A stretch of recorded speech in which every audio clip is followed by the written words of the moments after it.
Hello people, eu sou a Maria Valéria do canal Na Literatura Selvagem e hoje eu vou trazer para vocês um vídeo com os 13 melhores títulos que eu li ao longo de 2019. Eu confesso que não foi muito fácil fazer essa escolha, eu tive que fazer alguns cortes, porque 13 é um número simbólico para mim, então assim, eu não poderia deixar a mais do que isso. Mas enfim, dos 20 títulos iniciais eu tive que cortar aí 7, ficaram uns 13. Eu cortei quadrinho também, porque eu resolvi deixar o vídeo só com livros, de fato. Alguns deles não estão comigo, porque foram livros que eu peguei emprestado e eu já devolvi ao dono. Então assim, eu vou mencioná-los de forma honrada, como eles merecem, porque eles me proporcionaram momentos de leitura fantásticos, incríveis, maravilhosos. O primeiro deles é um livro de Mia Couto, que é um escritor moçambicano. Foi o Poemas Escolhidos, numa edição da Companhia das Letras. É um livro que mistura muito de angústia, tempo, fala sobre paradoxos imperfeitos. Eu já falei sobre ele lá no blog, eu vou deixar aqui o link dele na caixa de descrição para vocês darem uma conferida, né? E se apaixonar pelo Mia, assim como eu. Eu já tinha lido A Confissão da Leoa dele, que é um livro, um romance, né? Mas aí foi bom, mas a experiência de ler Mia em poesia para mim foi algo inacreditável. Além dele, eu também li o Antologia Poética do colombiano Eduardo Carranza. Foi um livro publicado em 1987 e fala muito sobre a cultura rural, né? E revela muitos aspectos da cultura rural da Colômbia. Então, assim, é uma boa maneira de você conhecer de maneira poética, né, um pouquinho a mais sobre esse provincianismo colombiano. Além dele, eu li, né, esse ano foi realmente de grandes leituras. E dos livros que eu li de Bukowski, Misto Quente, realmente se trata de uma leitura que me impactou demais. Eu sempre ouvia falar as pessoas dizerem assim: se você ainda não leu Misto Quente, você não conhece Bukowski. Depois que eu fiz a leitura disso aqui, realmente eu entendi o motivo dessa afirmação. É um livro que fala sobre... é uma autobiografia mesmo de Bukowski. A gente conhece vários aspectos da infância dele, né? O período que ele passou na escola, como ele era zoado pelos seus colegas de classe, a relação conturbada com o pai dele, os seus relacionamentos infrutíferos com várias mulheres ao longo dos seus primeiros anos, a partir da adolescência. Então, assim, é um livro que realmente faz você compreender esse gênio, que é um dos meus autores preferidos. Quem me conhece sabe disso. E eu pretendo falar sobre ele, fazer uma resenha desse livro aqui. Eu separei vários trechos, porque esse livro foi um soco no meu estômago, né? Além dele, eu li outro livro já agora no finalzinho do ano, Enquanto a Noite Não Chega, do Josué Guimarães. É um escritor gaúcho. Foi indicação de um amigo meu. É um livro curtinho, uma novela, na verdade. E assim, o tema que ele aborda é a questão da morte, da efemeridade das coisas e das pessoas. Esse barulho foi um dos meus gatos aprontando na cozinha, certeza. Esse livro me deixou realmente reflexiva, impactada, né? Foi uma leitura que me deixou muito absorta e eu pretendo falar sobre ele e, além dele, outro livro junto, porque tem temática bem parecida, que também foi lido nesse ano de 2019, e foi o livro Nossas Noites, do Kent Haruf, que era um escritor americano. Esse livro também é bem curtinho, você lê, os capítulos são bem curtos, você lê numa sentada. A escrita dele é muito fluida e, mais uma vez, trata sobre essa questão. Ele traz personagens idosos, né? O protagonismo são de pessoas idosas. E, assim, eu fiquei, mais uma vez, impactada com essa leitura. Eu recomendo para todo mundo. E foi minha estreia com o Haruf e eu pretendo ler outras coisas desse escritor. Seguindo na linha dos livros que eu li, mas eu não tenho por aqui ainda, Eu tenho Os Dragões Não Conhecem o Paraíso, que é um livro de contos, de 13 contos. Olha, mais uma vez o 13 simbolizando tudo aqui. De Caio Fernando Abreu, que é um dos meus escritores brasileiros preferidos. Foi a última leitura que eu fiz dos livros de Caio. E assim, questões como a temporalidade, o efêmero, desfechos bruscos, né? E de forma muito seca, é como um baque seco a maneira como ele finaliza as suas histórias. Uma mistura de amargor e doçura. Esses paradoxos que Caio Abreu costumava colocar nos seus escritos é uma das coisas que mais me fascina na sua escrita, nas suas histórias. E assim, eu recomendo Os Dragões para todo mundo, assim. Quem não conhece Caio precisa ler esse livro. Ele chegou a desbancar o meu queridinho dele até então, que era o Morangos Mofados. Eu também falei sobre ele já lá no blog, tem resenha, e eu vou deixar o link aqui na descrição. Além dele, um dos livros que eu li logo no comecinho do ano, que foi um escritor marroquino, Abdellah... deixa eu ver se eu lembro o sobrenome dele. Meu Deus, eu esqueci. Abdellah Tayar, eu acho que é isso. Eu vou colocar aqui um asterisco com o nome dele. Aquele que é digno de ser amado. Que livro maravilhoso. É um romance epistolar, né? São 4 cartas que são ambientadas desde os anos 50 até... Não, minto eu. Desde 1991 até 2015, né? São cartas que ele recebeu de pessoas... Ou ele escreveu uma carta para a mãe, ele escreveu uma carta para um amante, ele recebeu a carta de um amigo de infância e ele recebeu outra carta de um outro amante dele. O escritor, ele é gay, assumido, né? Isso numa sociedade islâmica é algo muito conturbado, é algo bastante polêmico. E o autor, esse livro dele foi o romance de estreia dele aqui no Brasil, né? Ele trata de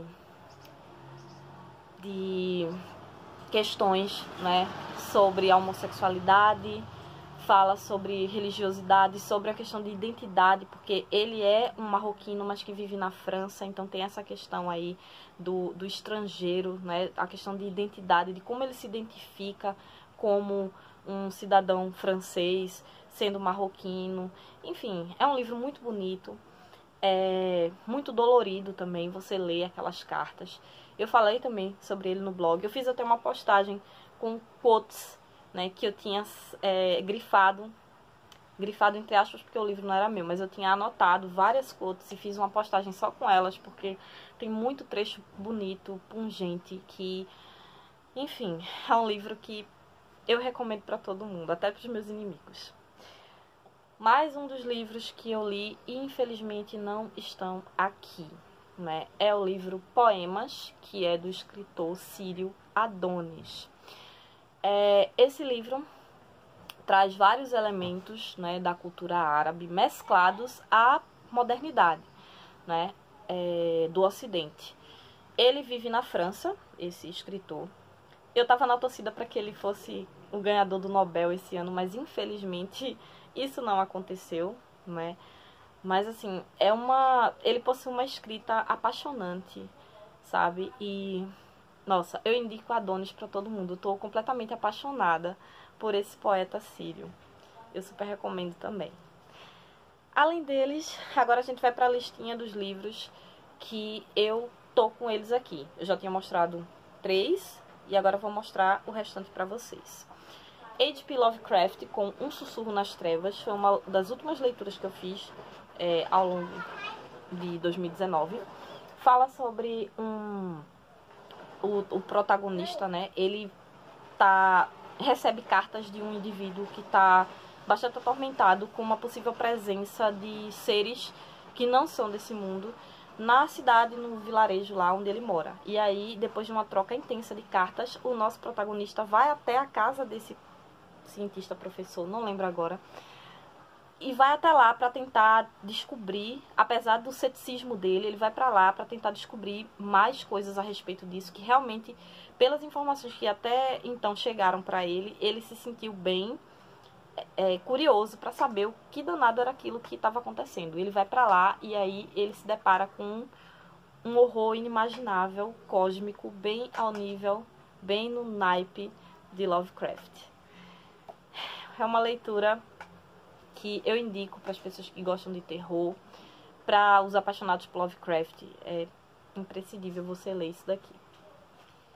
Outra leitura que me deixou bastante impactada, eu acho que eu passei um mês sem conseguir ler outra coisa direito, foi o Vozes de Chernobyl, ou Chernobyl, da Svetlana Alexievich, que é uma das vencedoras do Prêmio Nobel de Literatura de 2015. Eu tenho essa edição, que é da Companhia das Letras, né? Que está publicando os livros da Svetlana aqui no Brasil.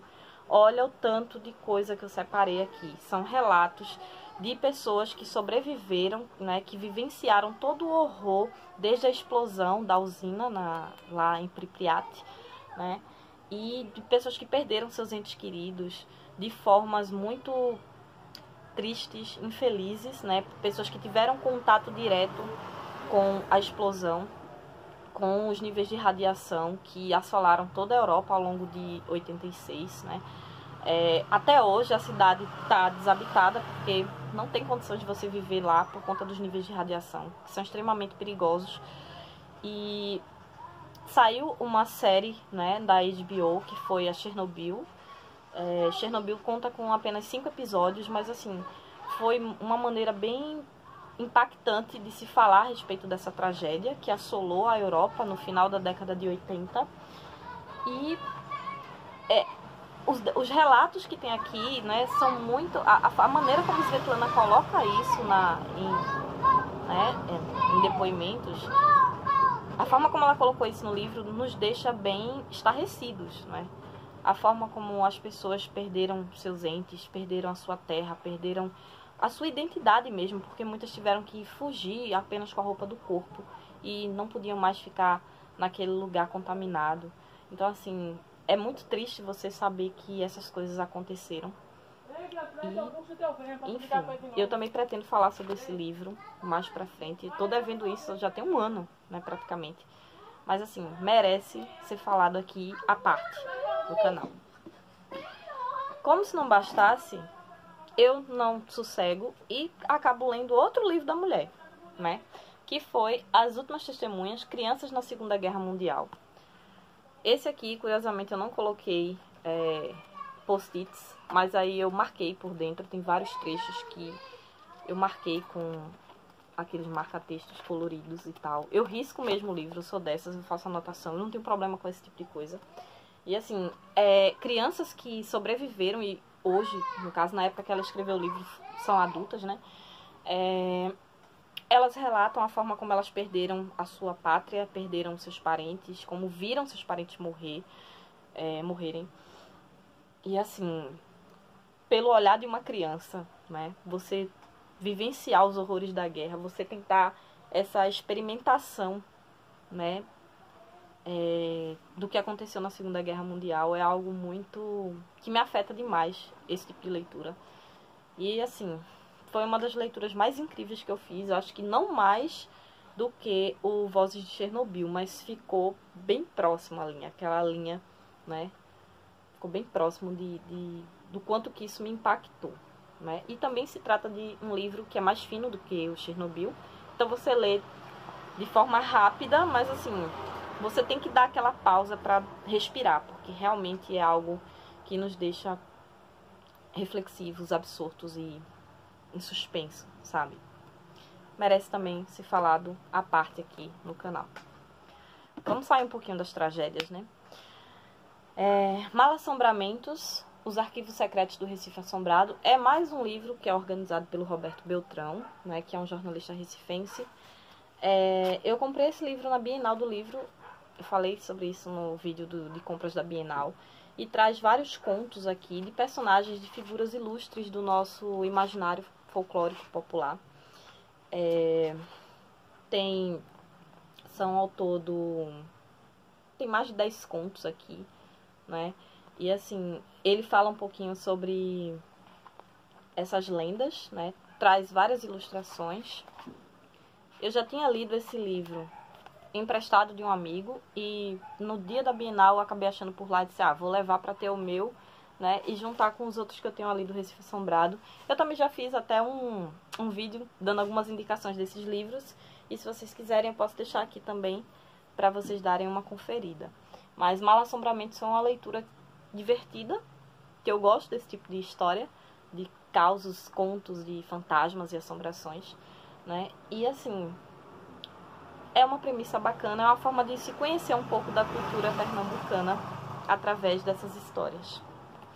Por último, mas não menos importante, será que eu esqueci alguma coisa? Eu acho que não, né? Eu acho que não. O último, de número 13, foi Joy Division Unknown Pleasures, que é uma espécie de biografia da banda Joy Division, a partir de um dos membros fundadores, que é o Peter Hook. Foi outro livro que eu grifei loucamente, porque assim, ele fala muito sobre toda a história, toda a trajetória da banda, todas as situações insólitas, as situações, não sei se essa palavra cabe aqui, todas as situações tensas, intensas, tristes, preocupantes e de muito sucesso que a banda fez, né, durante a sua curta duração, né? Fala também sobre a questão da morte do Ian Curtis, que foi muito dolorida para os fãs e para as pessoas que conviviam com ele, para a família dele, né? Então, para quem é fã da banda, eu super recomendo essa biografia. É um livro maravilhoso, né? É escrito de maneira honesta, eu diria, e vale a pena você conferir. Então é isso. Eu espero que vocês tenham gostado. Me falem aí nos comentários quais foram os livros que vocês mais gostaram ao longo de 2019. Me falem aí o que é que vocês estão pretendendo ler agora em 2020. Eu já estou separando aqui a minha possível TBR anual. Eu espero dar conta dela, né?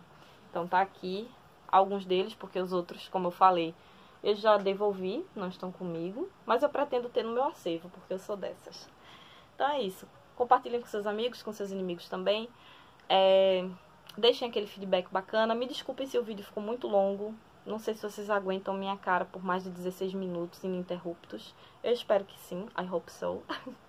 Então é isso. Cus, tchus, papá.